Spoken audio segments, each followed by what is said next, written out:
Fat Choy, happy Lunar New Year and welcome to the For Fun of Knit podcast. My name is Linda. I am coming to you from South Surrey, British Columbia, which is just outside of Vancouver. This is my corner of the YouTubes where I actually get to share all my adventures and misadventures in fiber crafting, predominantly knitting. And let me tell you, probably more misadventures than adventures at this point. But thank you all for joining. And if you're new, welcome. If you're returning, it's great to see you again and spend this time with you. Lots to share. As I said, what do I have? I have some finished objects. I have some whips and some surprise whips. Yay! I have a few acquisitions and I have a funny story, not so funny, about being a serial stitch dropper. Yep, I am now labeling myself a serial stitch dropper. So without further ado, let me share all the knitting that I have been getting up to over the last couple of weeks. So buckle in, here we go. What would I like to start with? Let's start with my finished object number one, which you all know is my Halibut sweater. This is a Caitlyn Hunter or Boylan's knitwear pattern, and this is a pullover. It is stranded color work. You can see the fish. It's halibut. This was inspired by the Cut Bank girls and Leanne from the Knitty Stew. They started a make-along in December and I joined on. Of course, I never can finish on time, so there you go. Didn't finish by January 15th. I just finished last week, where I actually blocked it and everything, and it is just honestly my most favorite sweater that I've knit to date. It is fabulous. I gave all the details in my last episode if you want the nitty-gritty of what I was doing, but to continue on from that conversation, I was concerned that my stitches on the bottom were so much smaller than my stitches on the top because I had blocked the top, but there was such a difference between the two stitches that I had convinced myself I'd used the wrong needle size, but I didn't. When I blocked the whole sweater, the stitches bloomed so much. It is all now one cohesive look, and the drape of this yarn, I can't champion this yarn enough. It is Crafty. It's a local dyer, folks. It's local. Crafty Jack's boutique, delicious DK 100% BFL, and this is the most gorgeous yarn. That's the body of it. The color work is Drops Charisma. Go figure, 100% wool, just in the gray colorway. And this is, I want to say it's called Midnight Shadows. I do believe that's correct.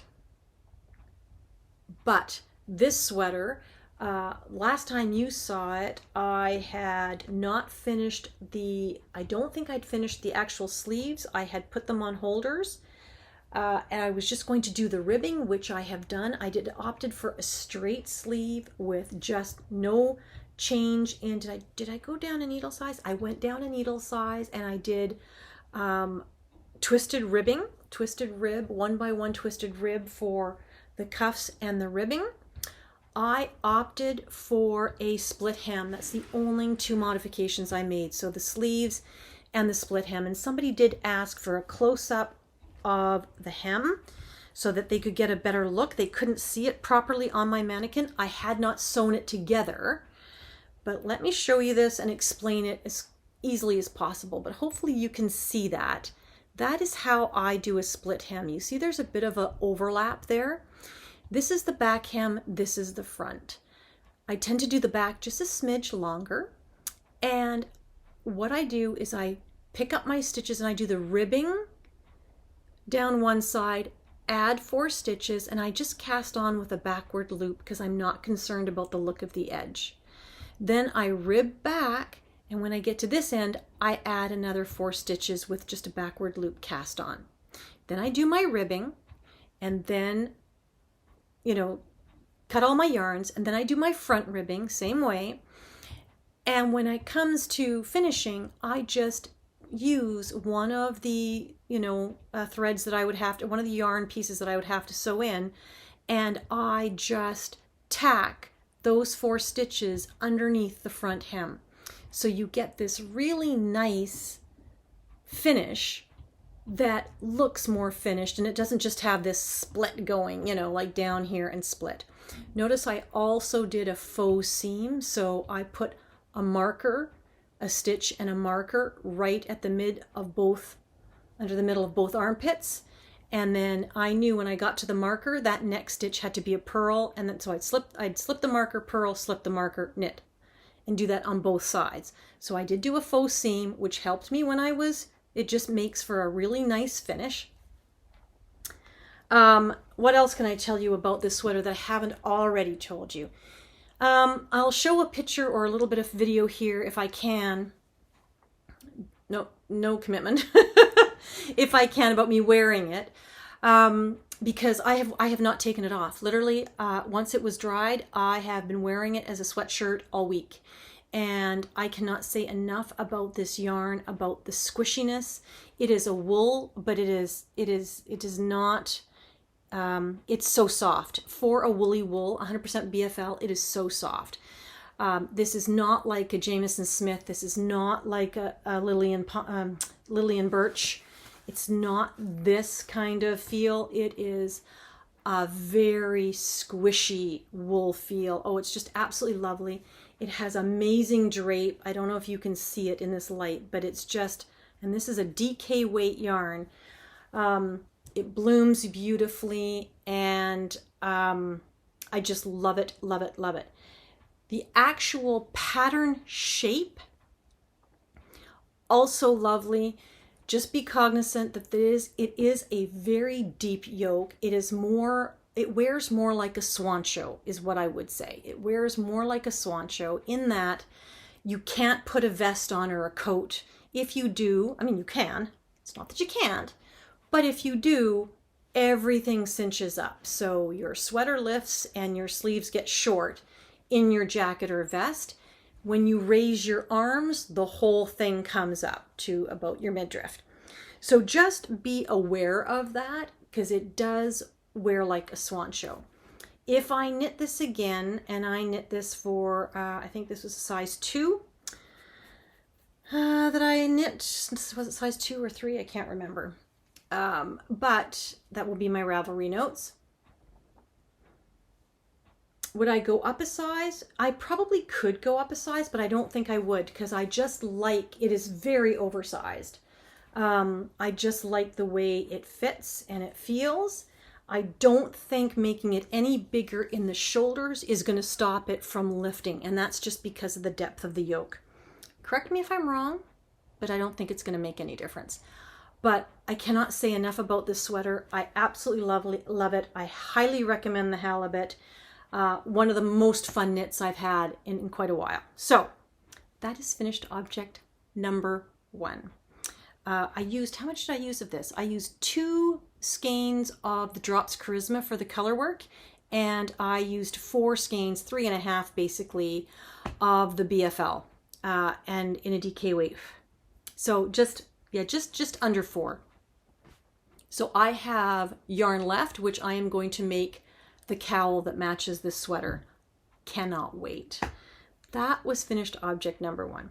Finished object number 2, I'm considering to be a real win. It is my what is this, Hugh Loco Order of the Phoenix socks. And so these are my technically January socks, because that's when I finished them. I did quite a bit of work on them in January on my way home from Spain, but also just on these heels. Like, let me tell you, putting Afterthought heels in a ribbed pattern is challenging. So challenging, in fact, I don't think I would do it again. And what I mean by ribbed pattern is in these particular, these are my vanilla socks, 64 stitches. I start toe up. I do an Afterthought heel, 3x1 rib in a 2.25 millimeter needle. And I like to have contrasting toes, cuffs, and heels. But I have never actually done an afterthought heel where I was having to pick up purl stitches. Number one, that was problem number one. Problem number two, don't know if you can really see it. I don't know if you can really see it when you look at this sock, but the stripes are not straight across. The stripes actually spiral all the way up. So they're actually on an angle, which means when I'm trying to feed the stitches across my needle, I can't really clearly tell if I'm picking up all the stitches in the same row or if I've made a mistake and gone up a row or made a mistake and gone down a row, because the color changes. The color on one side is not the same as the color on the other side. So add that to the fact that I was having to pick up purl stitches. What ended up happening, if you follow me on Instagram, you know what happened. I ended up cutting through 2 strands of yarn instead of 1, which is what you're supposed to do. And the reason being is I had picked up stitches on, so 1, I cut 2 strands of yarn because of the purl stitches. I picked up the wrong thing, and I picked up the stitch from the row below, and that's the one I cut. And so I ended up cutting two rows of stitches. And then because I couldn't see clearly the line of stitches I was picking up, I picked some from the row up and some from the row below. And so I lost stitches and some of them ran. So I ended up slipping or dropping 9 stitches. This was not fun. And I cut 2 strands of yarn, which meant I lost 2 rows of knitting. All I'm going to say about that is please don't panic. Please do not panic when things go awry. It is knitting, and there's always a way. There is always a way to fix things. So in my case, I just very patiently, after I had, caught my breath and, got off the ceiling going, oh my God, what have I done? I just systematically picked up every stitch that I could. When I came across a stitch that I had dropped, I just put a marker on it, like a stitch marker, and went around and picked up all the stitches that I could. Then I figured out if I was actually picking up the stitches from this row or another row. If it was the wrong row, I put a stitch marker. Yes, I had to do that. Then the ones that I had dropped, I took a crochet hook, knit them all the way up, crochet them all the way up, put them back on the needles. So eventually I only had like 2 stitch markers for stitches that belonged to the next row. And I joined my yarn. I knit not 1, but 2 rows. So there you go. I knit 2 rows, which is fine. This didn't happen to me on the second sock. It only happened to me on the first sock because I was much more careful with the second sock. But, all it means is that I had an extra row of the contrasting color on the heel. At the end of the day, that was the big to-do. I had 1 extra row on the back of my heel in a contrasting color. Seriously, not a big deal. So note to self, don't panic, it'll all work out. But needless to say, and so with my afterthought heels, I always do 6 to 8 extra rows before I start the decreases of the heel, because I have quite a round heel and I need it to fit. So those are my January socks, just vanilla socks in the Order of the Phoenix colorway by Yolke, and just a miscellaneous tweedy mini that I used for contrasting color. Anyway, love these, calling these a huge success. Yay, huge success. Last finished object. This is what I am wearing. This is my Bermy Basic sweater from Beth MacDonald Stone that I test knit. Now, excuse me, I'm going to just waddle here. I'm going to just get up. Bear with me. Here we go. Can you see that? Maybe I have to scoot back a little bit better. There you go. This is the Bermy Basic sweater, and it is anything but basic, but I know why she called it that, because this sweater is supposed to be a blank canvas for you to knit whatever sweater you want with whatever yarn you want. You just have to match the gauge. So the sweater will come in all gauges, And you can just pick whichever yarn you have in your stash. If the gauge is 18 stitches, if the gauge is 12 stitches, if the gauge on your yarn is 24 stitches per 4 inches, then this pattern will work, because her pattern will have all the different gauges and you just follow those instructions. Mine that I was test knitting was an 18 stitch gauge. Now, I did it backwards. I was supposed to have yarn that had 18 stitch gauge. I just decided that I wanted to knit the 18 stitch gauge. Don't ask me why. And the yarns that I used, I had to find yarn that would actually create an 18 stitch gauge. Because you have to, knit the pattern. I knit the pattern to a 42 bust size, so you can still see I have positive ease, which is nice. I'm a 40. Beautiful details on this sweater. Super simple. This is a beginner-friendly pattern. It's very well written.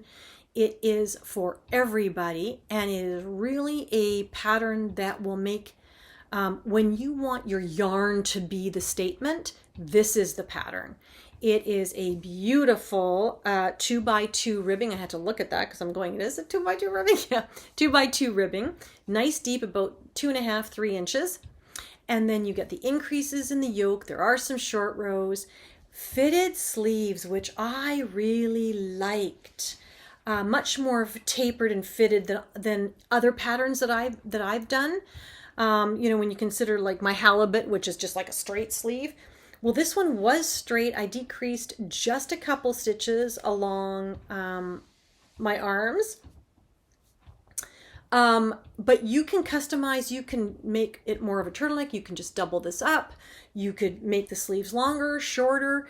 You can, the ribbing is also quite a deep rib. I hope you can see that. It comes to me at about hip length based on the pattern. And the 2x2 ribbing is lovely, but you could also do a split hem if you wanted to. It is just gorgeous. The yarns that I did, because I really wanted these yarns to be the conversation or the focal point, this is Illimani Sabri, which is 85% cotton, 15% alpaca. This is Anzula Dreamy, which is their fingering sock, but it is 80% merino, 10% cashmere, 10% silk. It is a deluxe one. I absolutely love this yarn. I don't know if it's still made. May or may not be, but it's absolutely beautiful. And you pair those two together and you get this marled look. And it marls this way because as you're knitting, the yarn is twisting around. And so sometimes the black is on the front of the stitch, sometimes it's on the back, sometimes it's halfway through, sometimes it'll be consistent for quite a few stitches, and then it will change. So you just get this beautiful marling, like look at this. And mine turned out kind of animal printy, which is kind of strange, but I call this my my every fiber sweater, basically, the full meal fiber deal, because I've got merino, silk, cashmere, cotton, and alpaca all in the sweater, because I held these two together. And I got, after blocking, exactly 18 stitches for the 4 inches. So yay me, successful test, and it's just a beautiful pattern, and I will definitely knit it again. It was easy to knit, and it's a very, very wearable silhouette. So a little bit A-lined, it's a little bit A-lined, as you can see, without being gargantuan and too much excess fabric. So highly recommend when it comes out. It's the Bermy Basic from Beth MacDonald Stone. Okay, now to shuffle back and let us talk about whips. Ooh. Okay, so whips. Where should I start with whips? Okay, let's start with the non-exciting one, which, well, I don't know if it's not exciting, but it's my socks, my true February socks, which, let's take a look. Just going to put them on a sock blocker. They are not finished yet, but there are a few things that I want to highlight. First of all,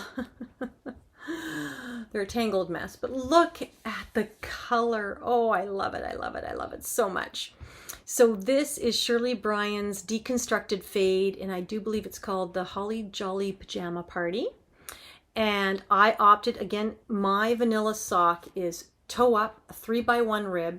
In this particular case, I did not put ribbing on the bottom. I was not going to go through the same exercise when I do an afterthought heel as I did with my ribbed socks. No, with my Order of the Phoenix socks. So the bottom of these socks, it's hard for you to tell really, given, I mean, the color is really what stands out. The pattern on the sock doesn't stand out at all. But this fade just happens naturally, which is lovely. And it's going to go all the way to a really beautiful Caribbean blue before it gets to the heel. I used the outside of these skeins to do the afterthought heel. And normally I do the afterthought heel after the sock. But this time I just kind of felt like I wanted to do them before I finished my sock, so that by the time I get all the way up here and I do the cuff, they're finished. I don't then have to do the afterthought heel. So much easier picking up stitches on stockinette. Again, these are my 64 stitch, 2.25 millimeter toe up, nothing exciting, 3x1 rib, but the yarn, it's all about the yarn. This is just gorgeous yarn. And I'm actually wearing, these are the ones I'm wearing, which are my shorties, which was my other Deconstructed Fade from Shirley Bryan. But I absolutely love them. And yeah, so that is a work in progress number 1. Work in progress number 2. Which one should I do? Okay, let's talk about this one. This is my festive yoke sweater. So hopefully you've had an opportunity to think about a pattern and that you want to actually join in the Festive Sweater Make-Along, which is I'm hosting all the way to the end of the year. I'm now thinking prizes will be at the end of the year because I doubt most people are going to have a chance to actually finish their festive sweater on a quarterly basis. I don't know. I could be wrong. And I reserve the right to change my mind. But this is for any sweater. It has to be a festive sweater. Read all the details in my Ravelry under the FO thread for the Festive Sweater MAL. It's also in the notes of my previous podcast. Literally anything festive. And it has to be festive. It doesn't have to be Christmas. It has to be very festive though. So it has to have a festive theme. So if it's a birthday theme, if it's a Christmas theme, if it's something that you celebrate, maybe it's got glitter, maybe it's got bling, maybe whatever that looks like. If it's festive, maybe the yarn colorway name is called Festive or Party or something. So that is the idea of the Festive Sweater Make-Along, a year-long make-along. I chose the Festive Yoke Sweater by SkeinDeer Knits, Ellie of SkeinDeer Knits. And my objective, I've had that pattern in my queue for a very long time and I want to make it. So I thought, but how do I make an all-over colorwork sweater without getting bored? Maybe chop it down into more manageable chunks. So I did exactly that. I broke it down into 10 months worth of work. Month number 1 being January. Actually, I didn't include January. So basically 11 months, if you include January, was pick the yarn and do a swatch. So I picked the yarn. The yarn that I chose was Lichen and Lace in their Heathered Sport, which is, I do believe, 100% wool. What did I do with my glasses now? What did I do with my glasses? It's their Heathered Sport. It's 100% Canadian wool, 215 yards. The body of my sweater is going to be color in the color Smoke. This beautiful mid-tone tonal gray. Just gorgeous. And my thought was that all of the motifs, I would make different motifs, and each motif would be in a different color. So I bought a selection of other skeins, other colors. But when I did my swatch, which I did in January, yay me, following the plan, I did my swatch and I used their teal colorway, and it doesn't have enough contrast. I then did the black and white photo and there's no contrast at all. So I have two skeins, the teal and the rose, which don't have enough color to actually show up. Here they show up, but not when you knit with them, because these are heathered. These are very heathered, so they fade in and out, which muddles with the gray and you don't see it. However, I do have these skeins, which I think will stand out quite nicely. Snow, Beach, which is this beautiful burgundy red, Ginger, and Evergreen. These are less heathered. These are more solids, and so they will stand out quite nicely against the smoke. However, I still want it to be, this is sort of my festive theme sweater because it's all wintry and kind of Christmassy, but not too Christmassy. I didn't want it to be, you know, jingle bell yellow, red, green, and white. But I'm going to over dye these. I'm not going to waste these. I'm going to make this a deeper blue, and I'm going to make this a brighter pink with a lot more depth.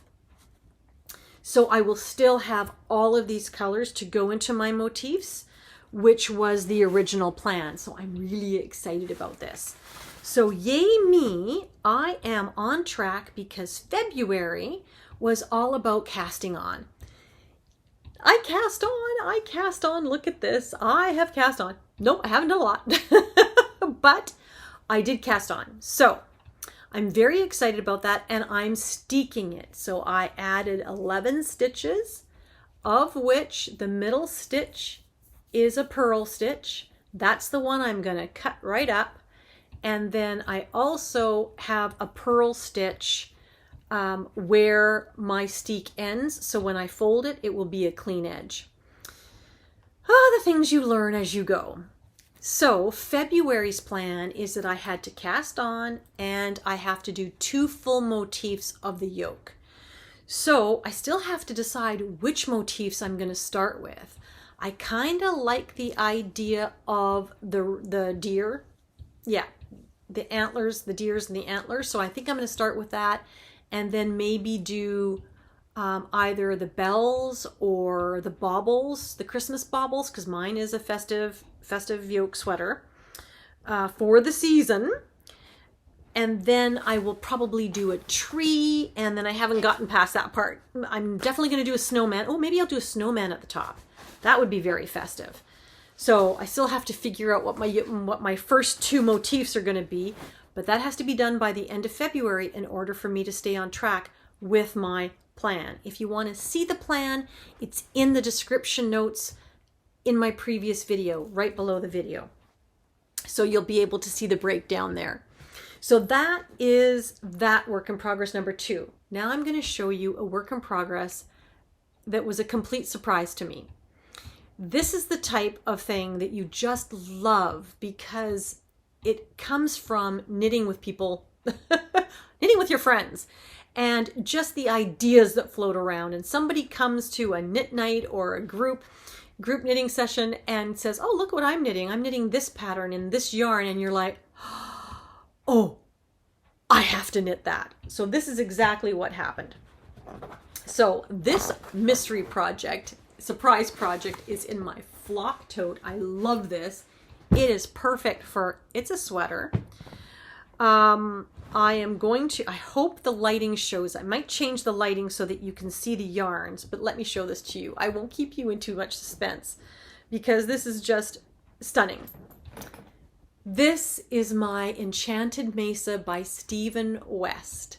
So this is all about, this just celebrates everything I think of when I think of Stephen West. It is about unique construction. It is about playfulness. It is about color. And And it's just an adventure. It's an adventure in knitting for sure. And so far, all I can tell you is I think everybody should have one. I think everybody should knit an Enchanted Mesa because it's that much fun. For me, it's my type of fun. It's, you know, I'm not going to give too much away because obviously it's a paid for pattern, but look at the construction. It is asymmetrical. And I'm going to show you a picture that was my inspiration picture. So this is the actual photo, one of the versions. And what I loved about this was the coziness. I loved the drape. I loved that it was oversized. I loved that they played with color. It has sort of a theme, even though the colors aren't all the same. And I just loved the weight of it. It just really appealed to me.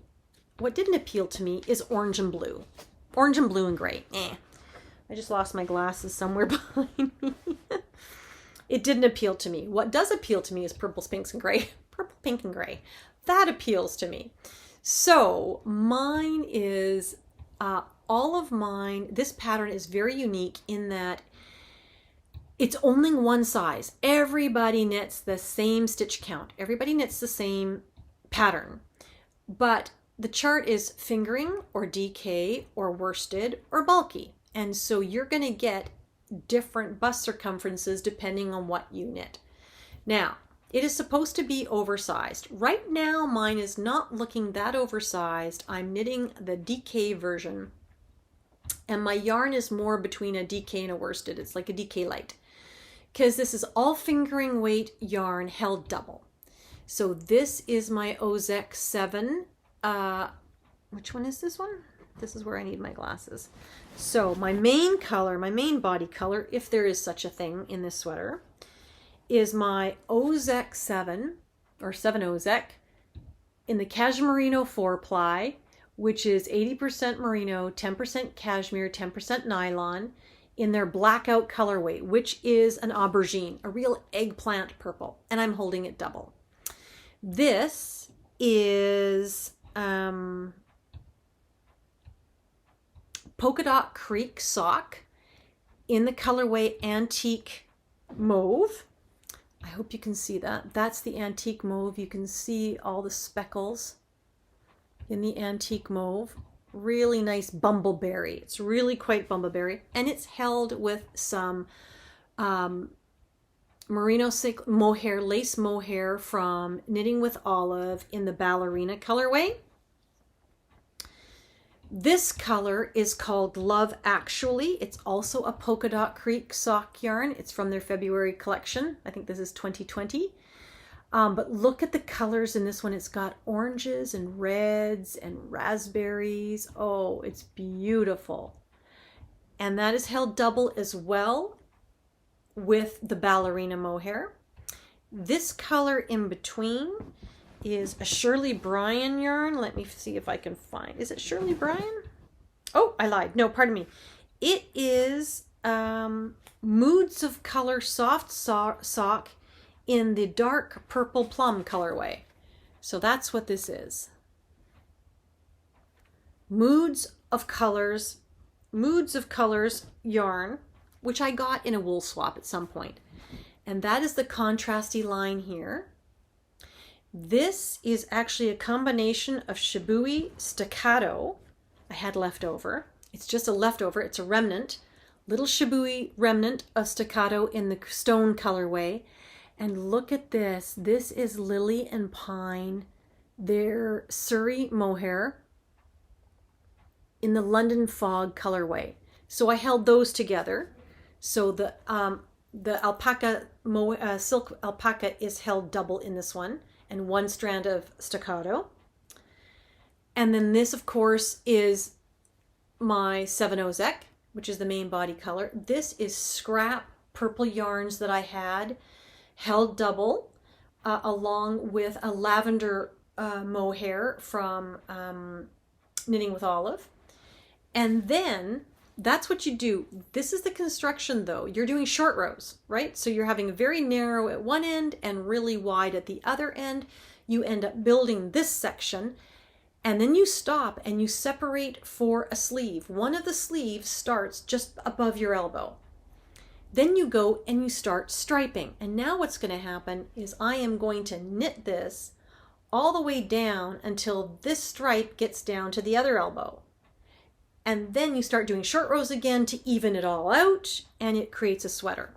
And then you pick up for the sleeve, both sleeves, and you knit your sleeves and you're done. And the sleeves just have a rolled hem. So this is I think everybody should knit one of these. Oh my goodness, it is going to be a fun thing. I hope when it blocks much bigger.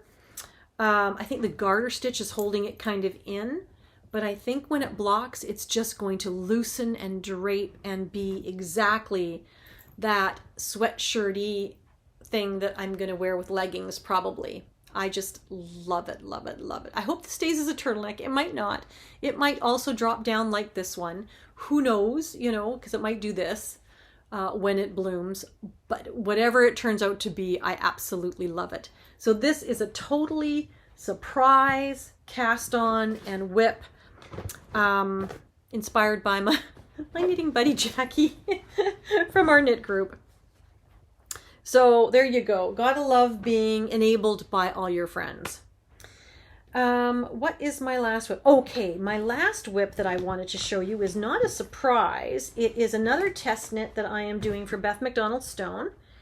And this one, okay, but this one has a story. This one's fun because I wanted, and I'll show a picture of the actual photo that Beth provided with her test pattern. And I loved those colors.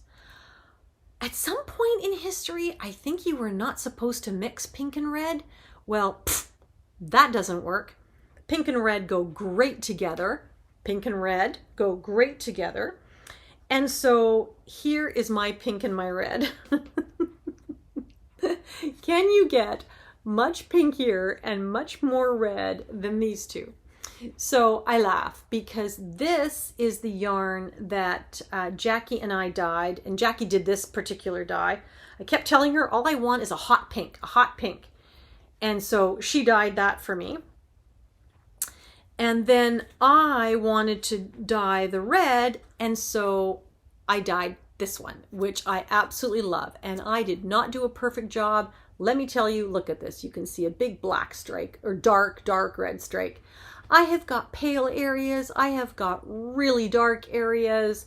I am not a professional yarn dyer. I don't know what I'm doing, but I had a blast doing it and trying to come up with a red that I liked, and I did. And so I am knitting the Tamarind test. And this is very similar to this in shape, but it's a color work. And Beth did hers, I do believe, in either West Coast or what's the other one? Super Soft. I'm not too sure. Doubled with mohair. Me, I am doing mine in a what's called Teddy Bear DK. It's a boucle. And so this is how far I am so far. So this is so much fun. This big red neck looks off kilter in terms of proportion, only because the rest of the sweater needs to appear still. But look at the color work. It's starting to come together now. What's interesting, so this might turn out to be amazing, or it might turn out to be a slight fail. I'm not sure, because the boucle might be masking a little bit of the definition in the color work. We'll have to see how it pans out. I'm not going to stop. I have mohair in my eyes now, or something in my eyes. I'm not sure what I have. But anyway, this is how far I've gotten, but I'm loving the color. Look at how bright that is. See what I mean? It's all about pinks and reds, and it's just such a festive, fun, and this is a festive. I'm doing this as a Christmas sweater.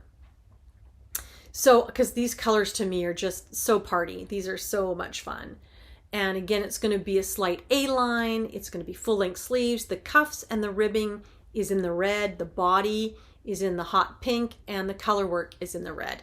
So this is going to be and is so far a very fun knit. And it has to be done, I do believe, by the first week of March. So you're going to see this one. This is going to be a priority knit for me. But I'm absolutely loving it so far. And I just can't wait for more of the color work to show. And I can't wait to share that. And again, this is going to be like that. I do believe, yes. Anyway, loving it, loving it, loving it. So that is my, is that my last WIP? That is my last WIP. So now I want to talk a little bit about, I wanted to share with you some of the dyeing. So one of the things I wanted to share with you is how, you know, the process of coming up with these colors, not this one so much, but just the fun, you know, just, I'm sorry, I'm covered in mohair or something. Just the fun that you have in experimenting. So I'm not a dyer. I bought a couple of dyes online, and I can't even remember what they're called. They're called Jacquard dyes, I think. And I bought them from Amazon. And I had bought this color. This is a Dusty Rose Boucle in Spain from a local dyer. I wanted to support her. I love her. But this color really, it's nice.